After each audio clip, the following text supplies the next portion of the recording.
Hey everyone, it's Melissa. It is Saturday morning and we are getting ready to have one heck of a storm, and I'm upstairs, so I'm gonna rush through this little intro for it's getting dark, and I want to get back downstairs again. But I was gonna upload a video about the Stila in the Know palette, and it's one that I like to use when I wear like my orangey kind of tangerine color lipsticks and clothes. And so I did a demo on it, but I realized there were a few questions that people had on my skincare journey, and so I wanted to answer those. The first thing I wanted to say, if you are going to be starting on Obagi, to go to the website, obagi.com, go to this part that talks about New Derm. That's the one that I used, and then read all about it and see before and after pictures, and then go to find out a doctor in your area, because they have to prescribe Retin-A, and you just want to do it under a doctor's care, especially at first, so that they can see if you're a candidate for it.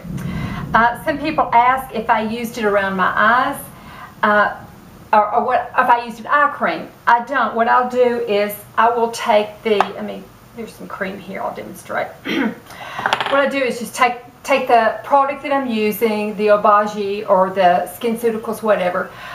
I don't actually apply it on my eye. I put it on my eyebrow. I always put it in my crow's feet right there directly on, and then I'll put it kind of patted underneath here, and it migrates up toward my eye, and this when I do it through my eyebrow, it migrates toward my lid, and so without actually having to apply it, I still get the benefit of it.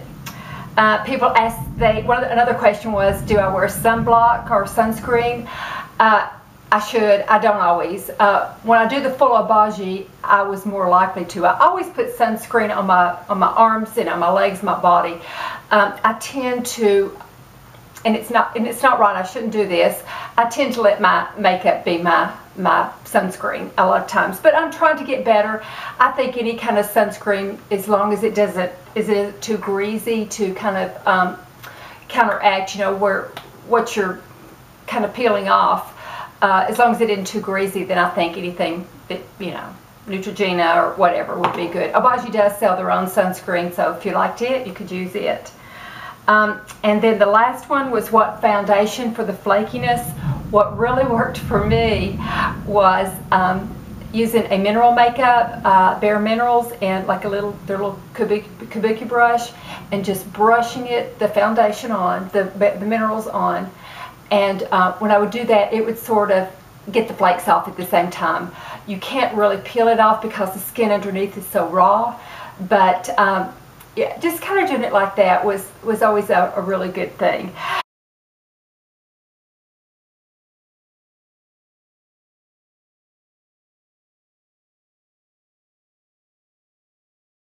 So anyway, I hope that answered some questions. Let me know if you have any more. And I'm going to show the eye tutorial now that I actually filmed the other day. I have on a different top. But thanks so much for watching. I really appreciate it. Bye-bye. Okay, I'm going to start with showing you the palette. It's the Stila in the Know. And it also comes with a Stila eyeliner, Half Moon. It's a grayish color.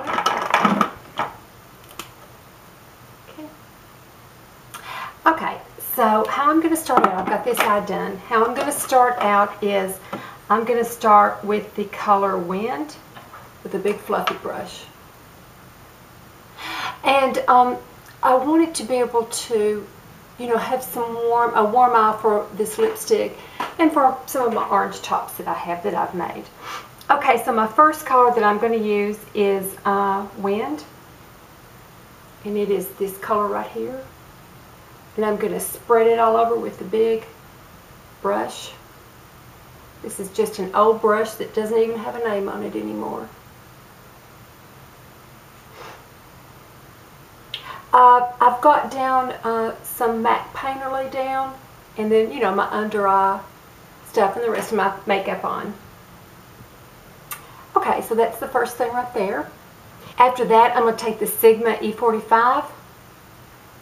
I love this brush. It does exactly what I want to in the crease. And I'm going to start out with this color right here, and it is Fire. Kind of a boldish terracotta color. I don't have hooded eyes per se, but I have aging eyes, which is a cousin of hooded eyes because, you know, they're old and they start sagging. So I'm going to take this Fire and I'm going to go, you know, like I have seen in videos and you have seen in videos where you go right above the crease where it kind of shows. This is a pretty bold color. Kind of blow it off.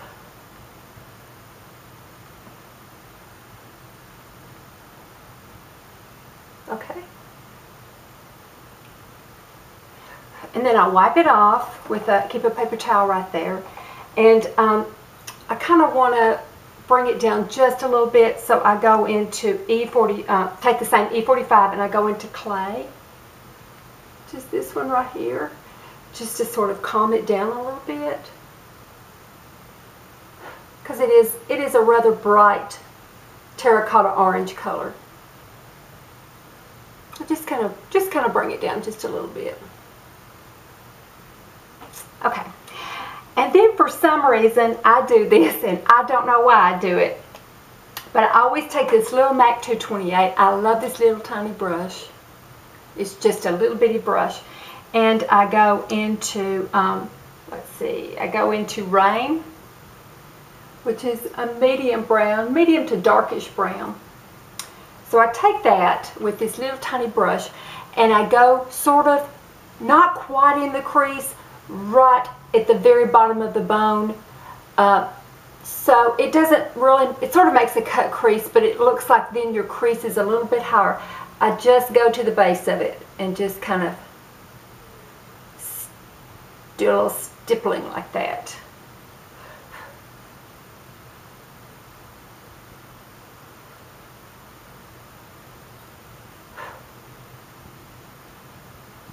I just like that look.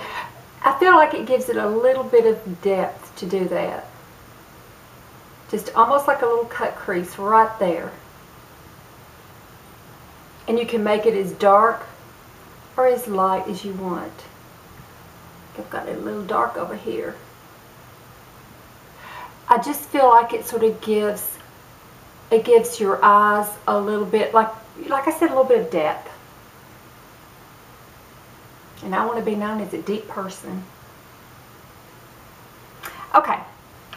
So next, I can probably need to blend that a little bit. Let's see my big old fuzzy brush. Sorry.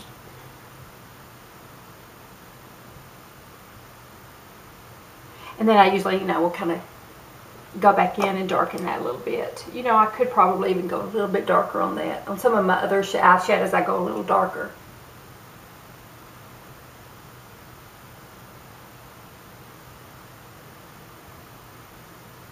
But I just feel like it gives it a little depth, like I said. Can I say it gives it a little bit depth anymore? Okay, so the next thing I do is take a pencil brush. This one is an E30, I believe, from Sigma. Yes. And I'm going to go into Smoke, which is that pretty gray color right there. And I'm going to do the outer third.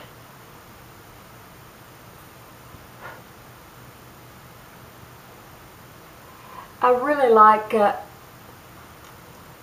consider this a warm palette. It's got black in it, and it's got gray in it, which are traditionally, are cool colors. But I don't know, I still consider it a warm palette, which I like for, not only for like fall, like autumn colors and autumn things that you might wear. I also like it for the summer too. Reminds me of the sunshine. Okay. Do a little more blending.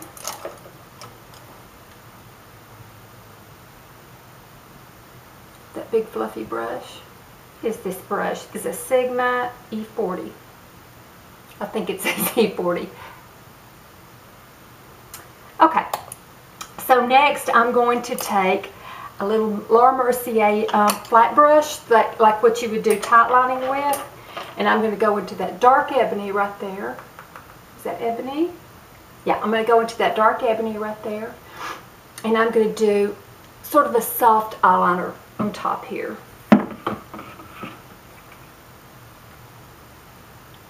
Sorry. I keep wanting to go down too far.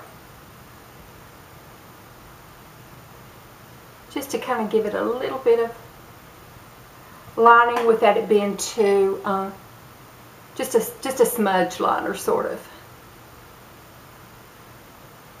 And I like to do it, in fact I almost don't go all the way in. I like to kind of do the outside a little bit, and this flat brush makes a little tiny line, but it doesn't make a sharp line, it makes a soft line.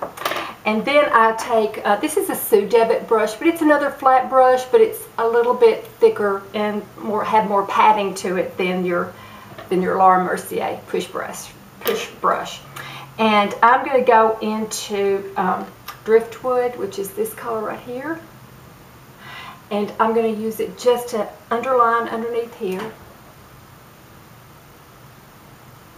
Oh, I hope this is shown. I hope I haven't gone like way down to there. I'm afraid I have.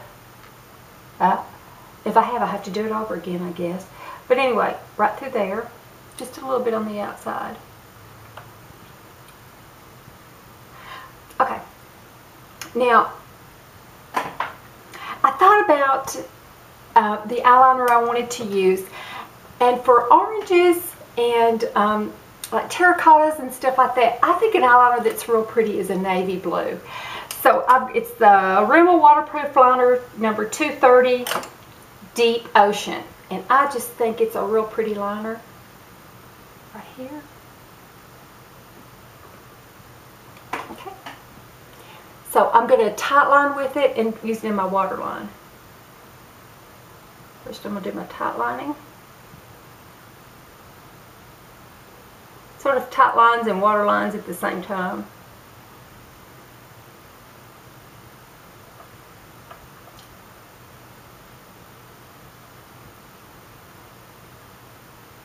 You know what? And I try to do this with mascara, and I don't know if you noticed I do it or not. Somebody told me back a long time ago, I think it was a Mary Kay consultant, that when you're putting on your makeup, especially like mascara or liner and stuff like that, if you will